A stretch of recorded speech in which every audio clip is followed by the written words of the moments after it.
My guest this week is presidential candidate Gary Johnson. You may remember him coming to the state often to campaign as a Republican candidate for president. Now he's a Libertarian, and he's back in New Hampshire. Governor, thanks for coming back. James, great to be back. And yeah, hoping to get the Libertarian nomination for president. Of course, that's not a done deal. There are 11 candidates running on the Libertarian side, but it's 50 state conventions with electing delegates to the national convention, which convenes the first week in May in Las Vegas, Nevada. Do you feel more comfortable in the Libertarian Party than you did while running as a Republican? Yeah, I feel like this is coming out of the closet. It is a lot more comfortable, and I think perhaps Libertarian ideals are really embrace the best of both parties. The broad brush strokes of fiscally conservative and socially liberal, and those are broad brush strokes. But it's a message for me that continues along the same line as Ron Paul. I don't think Ron Paul is going to be the nominee, and yet I think that it's an important message. And from a communication standpoint, you know, when we hear the same thing being said by two different people, it resonates a little bit better because two different people are saying it in different ways, and so we come to understand it a little bit better. And it isn't just two people. It isn't Ron Paul and me. It's a million others that I think if given the opportunity, they would try and do the same thing. Now, given the fact that you'll have to become the nominee, and if you become the nominee, what role do you think that the live free or die state will play in your campaign for president? Will you be up here a lot? Well, here, the pie in the sky scenario running as a Libertarian is that the Libertarian candidate will be on the ballot in all 50 states. The pie in the sky scenario is that the Libertarian candidate will poll at 15% against Obama and Romney, believing Romney will be the nominee. Right now, James, I'm polling at 9%. I don't against those two. I don't know if it's so much my name as any third name. I mean, there's real discontent in this country. 80% of Americans right now are saying they would consider voting for a third party.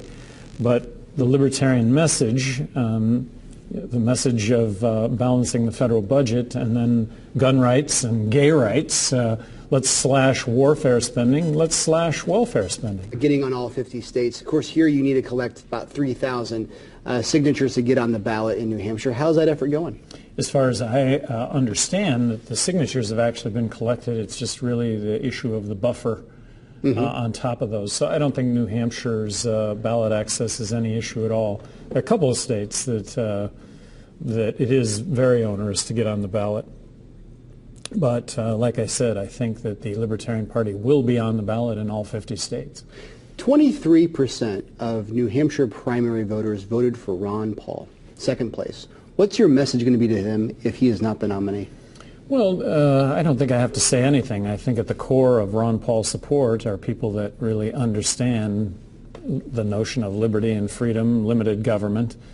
And so without saying a thing to Ron Paul supporters, where do they go? Without saying a thing. I don't know if you saw it, but the ACLU came out with a report card on all of the presidential candidates. Did you happen to see that by chance? No. This is about a month ago now, and 24 Liberty Torches was a perfect score. And this is civil liberties. This is ACLU, group dedicated to civil liberties, dedicated to the Constitution, first 10 amendments to the Constitution. Well, Mitt Romney and Rick Santorum, 0 Liberty Torches. Newt Gingrich, 4 Liberty Torches. President Obama, 16 Liberty Torches. Ron Paul, 18 Liberty Torches. And Gary Johnson, 21 Liberty Torches. So I think there is a stark contrast between Ron Paul and myself and Rick Santorum and Mitt Romney, which are leading the whole Republican nomination. I don't know how many chances I'm going to get to ask this. I got to ask this question. Just during the New Hampshire primary, we're in October, the filing period's coming up, and we figure out that Gary Johnson on a Thursday has to get to Concord, New Hampshire. I think you were in Arizona or something like that. Yes. He had to get here overnight. What happened that night? When did you hear that you had to get to New Hampshire in about basically 24 hours or less than that to get on the ballot?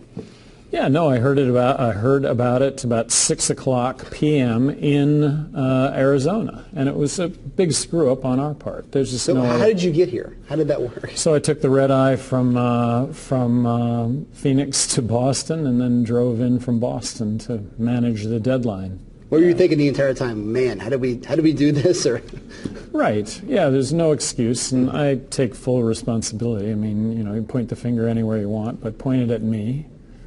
I just thought it was a great story. One of the great stories we had at this particular primary. Governor Johnson, good luck to you. James, thanks for coming in. Hope to see a lot more of you this fall. Thank you. Great. And thank you for watching WMUR, politicalscoop.com.